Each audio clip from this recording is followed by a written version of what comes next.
que hay dos formas de ver la historia regional, si nos atenemos al título del conversatorio, una hacia el interior del Estado Nacional y otra fuera del Estado Nacional. Y en este caso la historia de América Latina podría ser pues esta síntesis de la historia regional que podemos entender muy bien y que nos podría dar pie pues para conversar los temas que Pilar trae en muchas de sus investigaciones. Creo que esta sería una de nuestras ideas de que Pilar pues, nos vaya planteando pues algunas de las cuestiones muy interesantes sobre la cuenca del Amazonas, y a partir de eso pues vamos a ir conversando, ¿no? en este ámbito regional visto en dos vistas, ¿no? Lo nacional y lo latinoamericano, y desde los ciclos económicos que tienen que ver con esto. Muchísimas gracias. Sí, yo creo que hay una discusión un poco anterior, digamos, a este periodo, pero en los años 70-60 se empieza a discutir cómo se pueden abordar estas investigaciones de América Latina trabajando en las regiones. Yo he continuado trabajando con este concepto de región porque para comprender Bolivia, una cuestión de la historicidad de Bolivia es justamente las regiones. Creo que esto se puede también ampliar un poco a los demás países de América Latina. Específicamente, a mí me ha interesado justamente los análisis regionales fundamentados en la cuenca amazónica continental, en realidad. Yo he trabajado sobre Ecuador, conozco más o menos el desarrollo en Colombia, Perú, es decir, los países que participan de la cuenca, y por supuesto he ahondado en mis estudios en lo que es la economía regional de Bolivia en la cuenca amazónica, fundamentada en estas commodities o las exportaciones, ¿no es cierto?, de materias primas hacia el mercado mundial. Las conexiones que tenemos con el mercado mundial, los exportadores de la cuenca amazónica, como Brasil, Perú, Bolivia, etcétera, tienen que ver mucho con el desarrollo también de la economía latinoamericana. Sí, yo creo aquí muy importante, acabas de decir una cosa que a mí me parece relevante, desde el punto de vista de la disciplina, ya sea como historiador económica o como economista, cuando hablamos de regiones, estamos refiriendo a la construcción de algo. La región no está nada, es una construcción disciplinaria, desde la economía, la historia, incluso la geografía. Podría parecer una perogrullada decir que pues, la geografía está nada, pero no es así, son construcciones no disciplinarias. Y entonces, bueno, lo que acaba de decir Pilar tiene mucho sentido, ¿no? Cómo desde Bolivia construyen una nueva región. Eso es lo que en la plática de previa que tenía con ella me llama mucho la atención, cómo en Bolivia se construye la región del Amazonas, que antes no había. Si revisáramos la historia, cómo se narra y se escribe la historia boliviana en el siglo XIX y buena parte del siglo XX, el Amazonas no aparece como parte de la historia nacional. Por eso resalto pues esta idea de que cuando hablamos en términos de historia disciplinaria, pues hablamos de construcciones. El tema se construye, ¿no? Como en este caso, pues Pilar nos ha dicho acertadamente. De esta misma manera, por ejemplo, yo podría contrapuntear con cada cuestión que Pilar nos va a plantear, que en América Latina construimos también estas regiones o subregiones. América Latina es el todo, pero dentro de América Latina tenemos subregiones.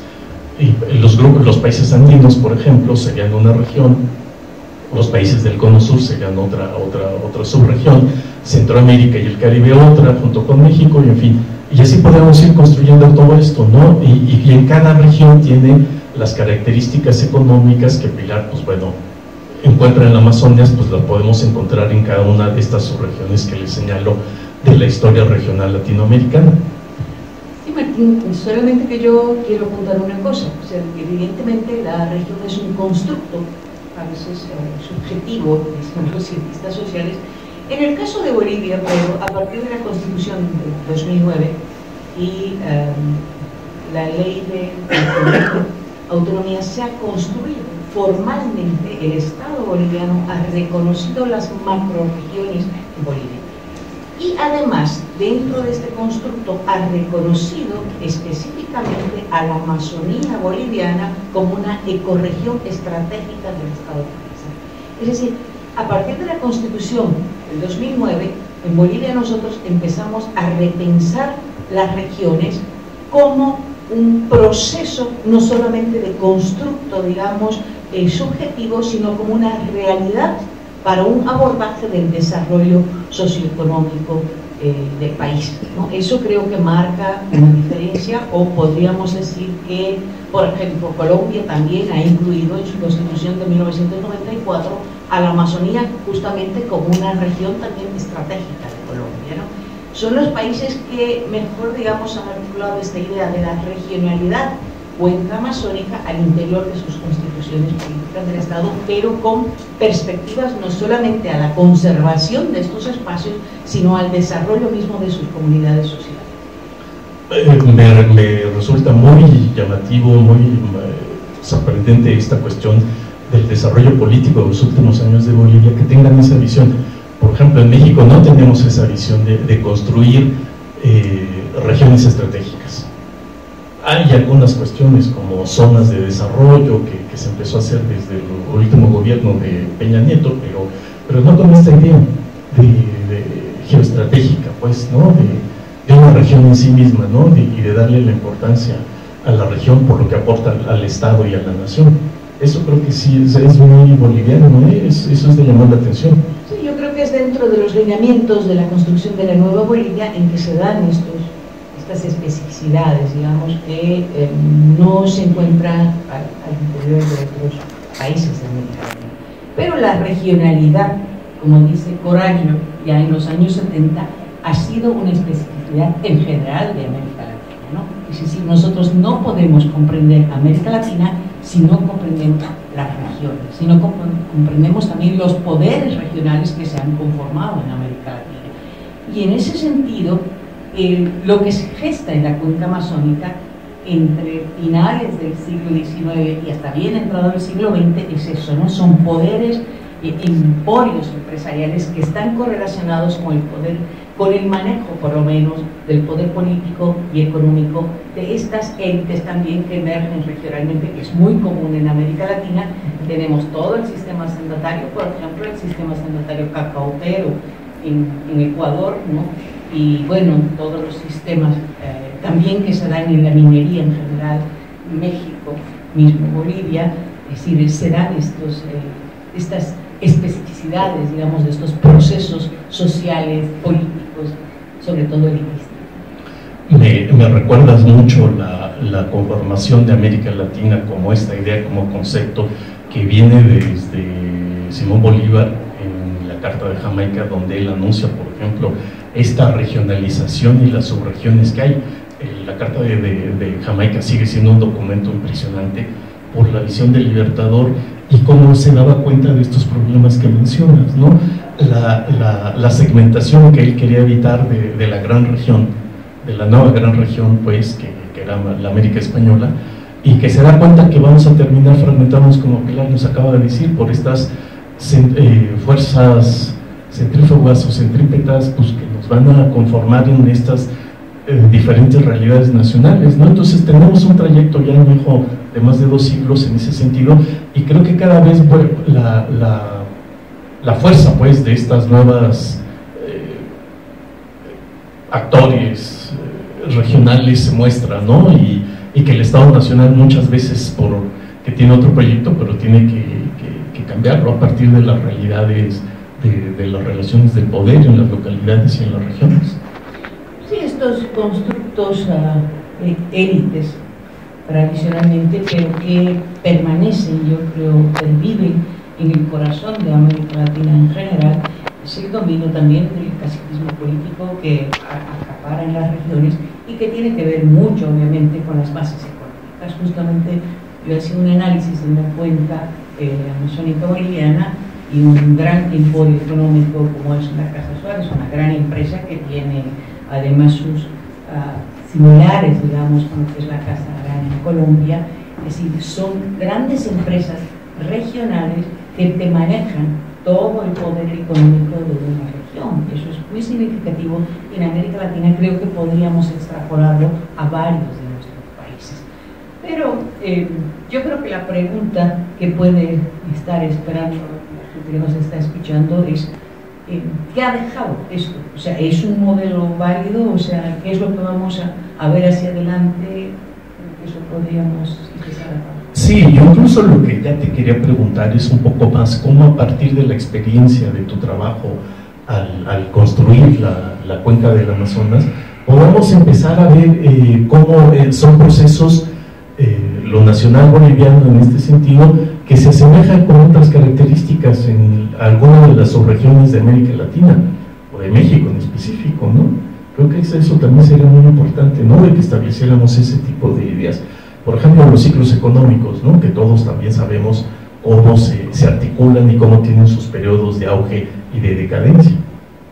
Sí, no, es lo que hablábamos nosotros fuera de bambalinas, como se dice, ¿no? Esta problemática que es que tenemos que verla siempre al ver la historicidad de América Latina, el desarrollo sobre todo económico, esta articulación de lo que son las economías regionales justamente basada en estas commodities, ¿no?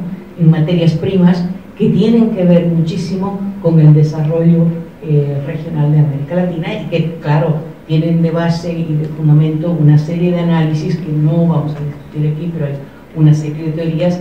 Entre las últimas yo le comentaba a Martín y le decía que un anclaje interesante teórico para empezar a hacer este análisis, por lo menos para mí en lo que respecta a la cuenca amazónica boliviana, es la propuesta por Joan Martín de Salier, un economista ecologista catalán que establece, ¿no es cierto?, los intercambios desiguales a partir de estos intercambios de commodity peonage por mercancías elaboradas por estas materias primas. Eso, se ha hecho este análisis en la India y en otros países, ¿no es cierto?, del mundo, pero muy poco se ha explorado en América Latina. Y vaya que tenemos ejemplos en torno a esto, ¿no? Los ciclos económicos, por ejemplo, en Centroamérica del banano, que es el dinamizador, pues, y la integración a la economía internacional de buena parte de estos países, ¿no?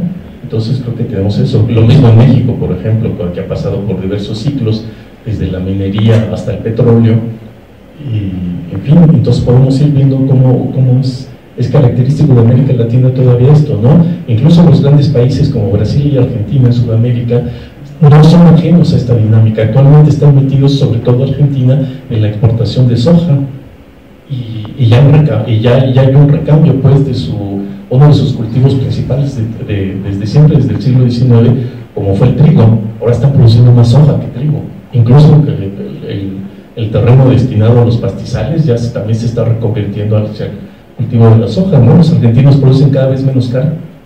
Entonces, bueno, tenemos estas dinámicas que uno puede decir que en Bolivia tiene una circunstancia muy específica, pero si lo comparamos con casos nacionales y subregionales de América Latina, vemos que no es así.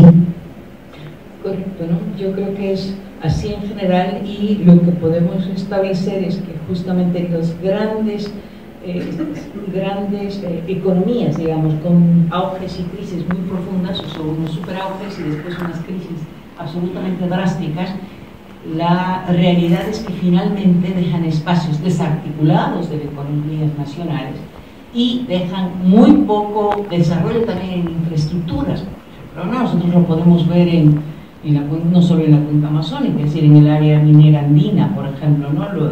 En Bolivia, en México, podemos ver inclusive la gran economía cacotera en Ecuador, o los sistemas centrales, lo que decíamos un poco, toda la política de las exportaciones frutales y bananeras, ¿no es cierto?, en América Central. Es decir, eso es lo que hay que ver, ¿no? ¿Qué es lo que realmente ocasionan estas economías? Pues realmente sirven para un pivote del desarrollo, para una industrialización de los productos, o dejan secuelas más bien perversas, diríamos, de cada vez más rezago de estas regiones. Me comentabas, Pilar, una cosa muy interesante de cuál es el proceso de integración de la cuenca del Amazonas actualmente, que yo pensaba, bueno, pero está el Mercosur como el único instrumento, pues, de integración subregional, pero creo que tú tendrás un ejemplo más novedoso en ese sentido, fuera de estos pactos que fueron los presidentes, que tienen cierto sentido de integración, pero que no hay ningún pacto, pero que sea una dinámica de integración importante y que está en el corazón de América del Sur. Sí, evidentemente la cuenca amazónica en general, ¿no es cierto? Hablando de los países que participan de la cuenca, incluido el coloso que es Brasil, han tenido una regionalidad, una macro regionalidad y ciertos elementos característicos comunes. Eso, al margen de los conflictos que pudo haber con Brasil, porque todos lo tienen Colombia, Ecuador, Perú, Venezuela, Bolivia, hubo una integralidad, ¿no? Y esa integralidad ha permanecido de alguna manera pese, como digo, a estos conflictos. En el caso concreto de Bolivia, nosotros tenemos una integralidad en ese sentido. Por ejemplo, nosotros podemos tener una mirada hacia una salida al Atlántico sin pensar en el Pacífico. Ya se lo pensó en el siglo XIX, pero es una posibilidad. Nosotros tenemos una conexión a través del río Mamoré, Madera, Amazonas y, te comentaba, salimos directamente al Atlántico. Eso se utilizaba en su momento en el siglo XIX hasta bien entrar al siglo XX, e inclusive yo te comentaba que las primeras exportaciones, por ejemplo, de la economía estrella de la Amazonía, que es la castaña o la Amazonian Nuts, como llaman, o Brazilian Nuts, también es la Bertoletti excelsa, se realizaban las exportaciones hasta los años 80 prácticamente vía Amazonas Atlántico, ¿no? Han cambiado, se ha modificado eso, pero nada impide que volvamos a retomar la ruta cauchera y la ruta de la no es amazónica para nosotros en el sentido de la cuenca, y creo que hay una dinámica también de menos conocida, digamos, entre los países del área andina, amazónica, pero que sí permanece. Y es una salida y es un momento de integración. Está la OTCA, Organización del Tratado de Cooperación Amazónica, que creo que justamente por la visión que tienen los países, que tenemos los países andinos, una visión mucho más andina, menos amazónica, es que estos elementos no se han retomado, pero están ahí, están presentes. A mí vuelvo a insistir en mi asombro por conocer estas nuevas realidades que escapaban pues de mi ojo pues sobre la visión de América Latina. A mí me resulta sorprendente pues esta dinámica que se da sin pactos y sin acuerdos y que se está dando de una manera casi natural, por decirlo de alguna manera, ¿no? Lo que me sorprende de esta cosa de esta explicación que nos está diciendo Pilar es que, por ejemplo, en la cuenca del Amazonas sí estamos viendo dinámicas si no de integración, sí de rutas comerciales, y que es otro tipo de integración que se está dando ahí, pues, ¿no? De alguna de otra manera. Lo que nosotros podemos ver en el resto de América Latina sí son integraciones de diferente tipo. De México, que tiene ya una integración económica que ahora por fin va a entrar en su segunda etapa, el Tratado de Libre Comercio, que ya ni siquiera se va a llamar así, pero vemos una integración de diferente tipo, pues, y una articulación económica también muy diferente a la que Pilar nos cuenta en la cuenca del Amazonas. En Centroamérica, que siguen todavía batallando con la integración, aunque para ellos sigue siendo pues una cuestión importante, y en la parte del sur, con el Mercosur, pues que también fue otro intento, ¿no? de subirse pues a estas nuevas dinámicas de integración. Me parece relevante pues este caso de la zona del Amazonas, por la integración que hay ahí y sobre todo por la dinámica que Pilar nos cuenta. Yo no sé si, ahí sí desconozco cuáles otros elementos tienen de importancia en la cuenca para el resto de la economía del mundo, ¿no? O que tiene la capacidad de integrarse en una economía internacional que demanda ese tipo de productos. Bueno, yo creo que podemos apuntar una cosa muy sencilla para tener una visión más o menos real. La Amazonía, la cuenca amazónica ha sido declarada el pulmón del planeta. Ya con eso tenemos bastante, pero además, claro, gran parte de la farmacopea mundial, más del 40% se extrae de la cuenca amazónica. Es decir, hay muchos elementos todavía que no están, digamos, conocidos, pero que sí son procesos que se dan en la cuenca amazónica. Como yo quiero recalcar y puntualizar que los países amazónicos miran poco o han mirado poco a la cuenca amazónica, ¿no? Y eso yo creo que va a modificarse no más a la larga. Se está modificando lentamente, pero se modificará más, yo creo, a futuro. No sé, déjame plantearte otra cuestión.